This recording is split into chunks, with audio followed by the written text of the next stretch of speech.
Good afternoon, boys and girls. It's Miss Aguilar, and today I'm going to be reading you a story from one of my favorite series. It's Arthur. So really quickly, I want to go over the 3 things you need to look for on the front cover of a book. We need to look for the title, the author, and the illustrator. Now, when we're looking for the title of a story, we know that it usually is really large text or font, and it's in a different color. It's usually to get your attention. So when I look at this, I know it says Arthur writes a story, and it's in large font. It's a red color. It's like saying, hey, look at me. I'm the title of the story. So also we know we need to look for the author is the person that writes the story, and the illustrator, the person who makes the picture. Now for this particular story, the author and the illustrator is a person named Mark Brown. Very talented person. They wrote the story, they wrote the words for our story, and they made the pictures for our story. So, author, illustrator, Mark Brown. Now let's start our story. One more time, our title is Arthur Writes a Story, written and illustrated by Mark Brown. Now, when people write stories, they usually dedicate them to somebody. That means they write them for this person. So, I know this story was written for Phyllis Wender. All right, now let's start our story. Arthur's teacher, Mr. Ratburn, explained the homework. What should the story be about? Arthur asked. Anything, Mr. Ratburn said.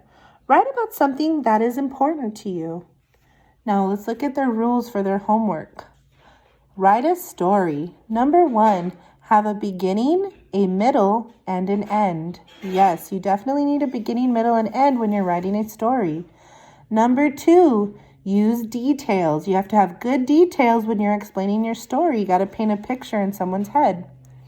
Number 3, be creative. So yes, you got to have some kind of creativity when you're writing your story. And there's Arthur raising his hand like a very good student asking his question, because we know all students raise their hands to ask questions. So let's see what happens. Arthur started his story the minute he got home. He knew exactly what he wanted to write about.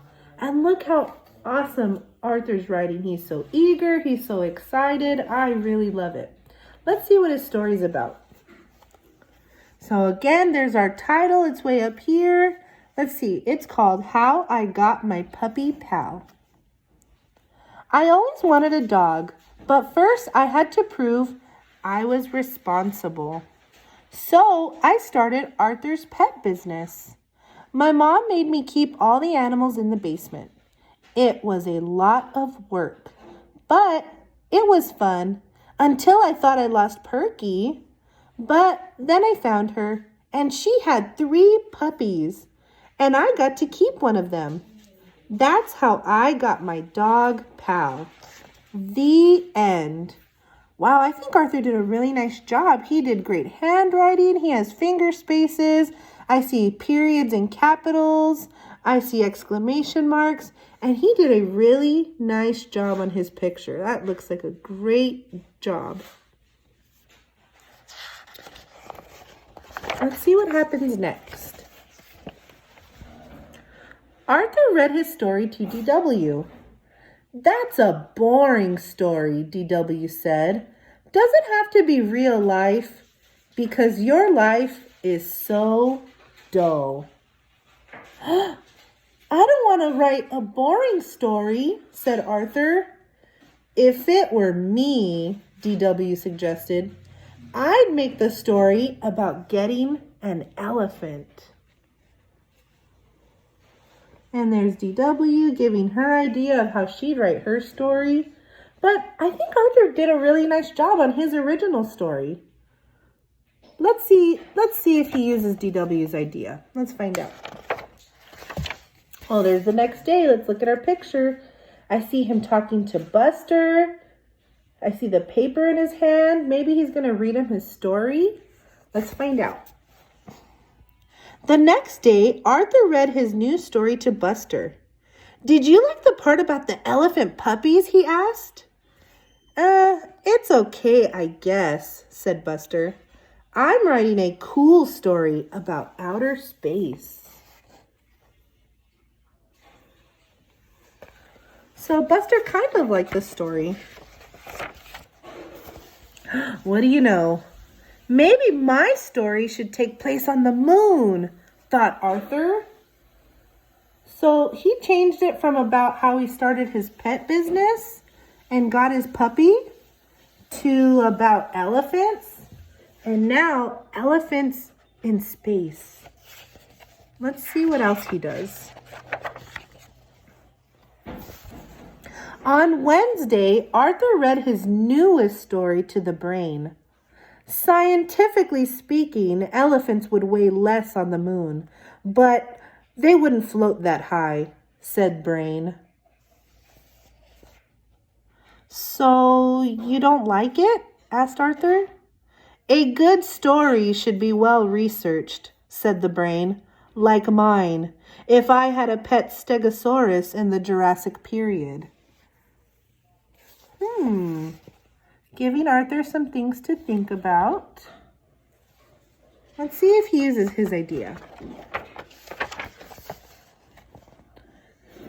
And Arthur hurried to the library. There's Arthur on his bike. He's heading to the library. I wonder what he's going to do. What are all those books for? Asked Francine. Research, said Arthur. I'm writing about my pet, a five-toed mammal of the genus Loxodonta. Your what? Asked Francine. My elephant, Arthur explained. Oh, said Francine. I'm putting jokes in my story.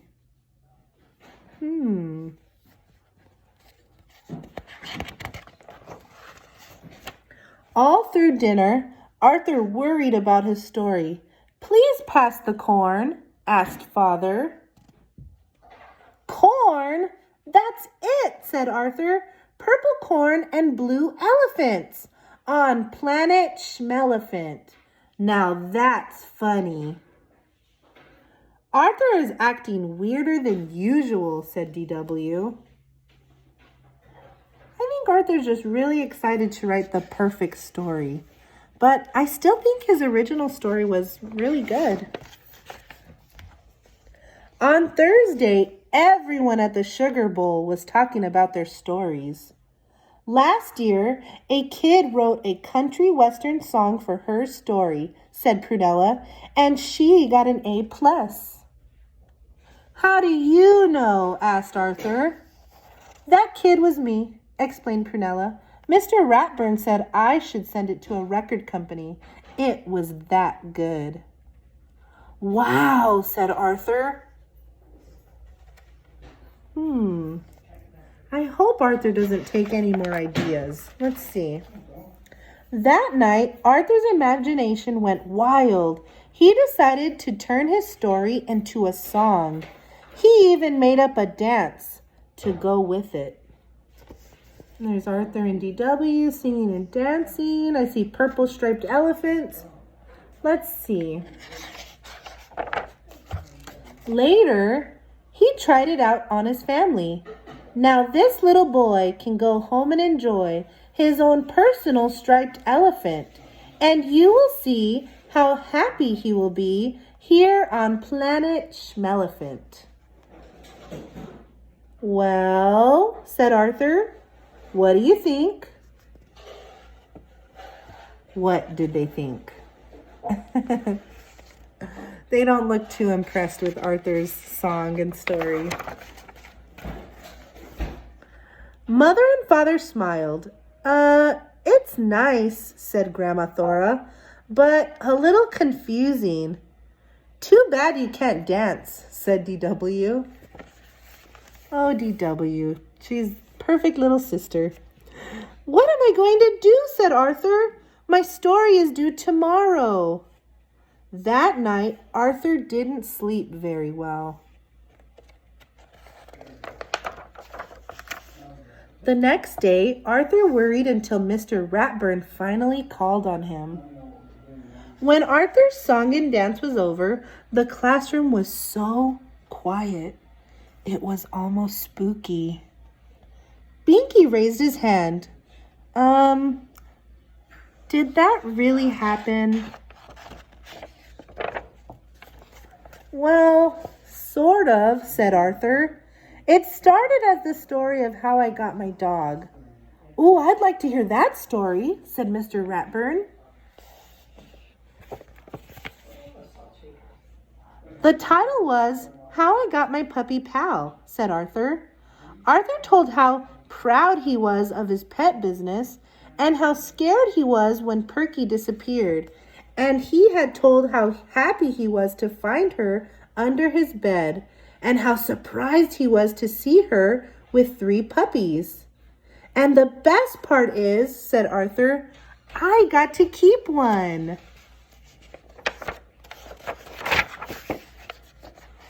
Buster said, I like this story better than your other one.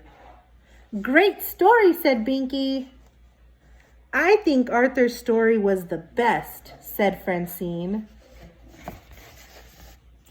Good work, said Mr. Ratburn. Of course, I expect you to write it all down by Monday. Then Mr. Ratburn gave Arthur a gold sticker. Oh yeah, and one more thing, he said. Leave out the dancing. So I really like that story. It's really funny. One thing I like to do with my students is say my favorite part. So my favorite part of the story was at the beginning when Arthur first got home from school. He knew what he wanted to write about. He was so excited and he just got to work right away writing his story. So that was my favorite part. And I hope you enjoyed the story, and I'll talk to you later. Bye.